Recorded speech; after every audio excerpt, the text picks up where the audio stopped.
Let me tell you something most people never realize until life forces them to slow down. You don't actually grow up when you turn 18. You just learn how to hide your pain better. You learn how to smile through exhaustion, how to keep walking even when something inside you feels unfinished, and how to pretend that the past doesn't whisper your name when the world gets quiet. But that unfinished part, that ache that keeps returning in moments of silence, that's not weakness. That's your inner child calling out to you. And according to the famous psychologist Carl Jung, healing that voice within you isn't just some spiritual trend or self-help cliché. It's the very foundation of becoming whole. You see, Jung believed that inside every adult lives a child who never stopped waiting to be seen, heard, and loved. That child doesn't disappear when you grow up. It hides in your subconscious, shaping your fears, your reactions, and even the way you love. When someone criticizes you and it stings more than it should. When rejection feels like the end of the world. When you sabotage something good because, deep down, you don't feel worthy of it. That's your inner child speaking through you. The truth is, most of us are still unconsciously living out the beliefs that little version of us adopted to survive. Maybe when you were young, love felt conditional. Maybe you had to earn approval, stay quiet, be good, or take care of everyone else just to feel safe.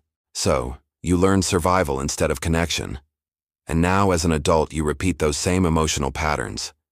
People-pleasing, avoiding conflict, working yourself to exhaustion. Because somewhere deep inside, that child still thinks love must be earned. Jung called the process of recognizing and integrating these hidden parts of ourselves individuation, the journey towards psychological wholeness.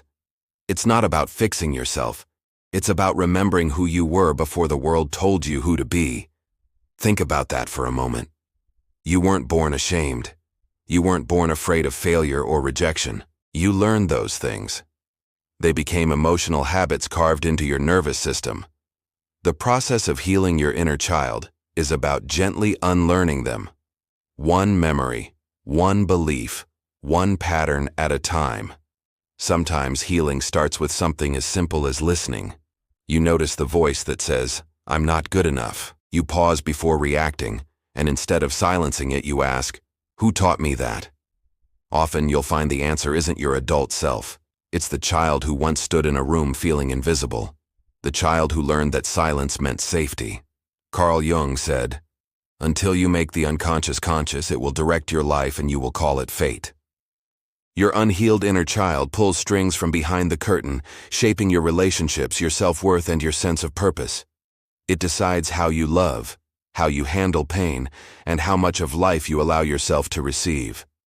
But once you begin to bring that child into the light, to talk to it, to understand it, to hold it, you stop repeating cycles. You stop searching for parents in your partners.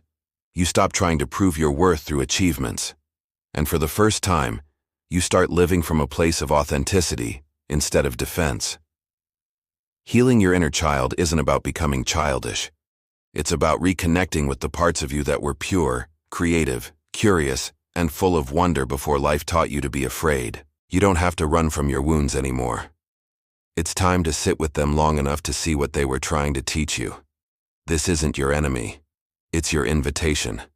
An invitation to return to the origin of that pain and bring light to the place where you once felt darkness.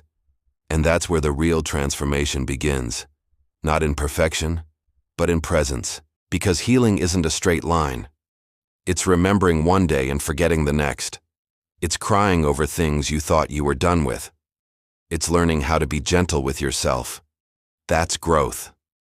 So the next time that familiar wave of sadness hits you, instead of pushing it away, what if you simply said, "I'm listening"? That single act of acceptance is powerful, because when your inner child finally feels heard, something inside you softens.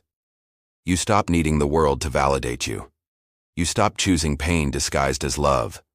You start choosing peace, even when it's quiet. And that shift ripples outward into every part of your life. Thank you so much for watching. If this resonated with you, please like, share, and subscribe for more content on living a more conscious life.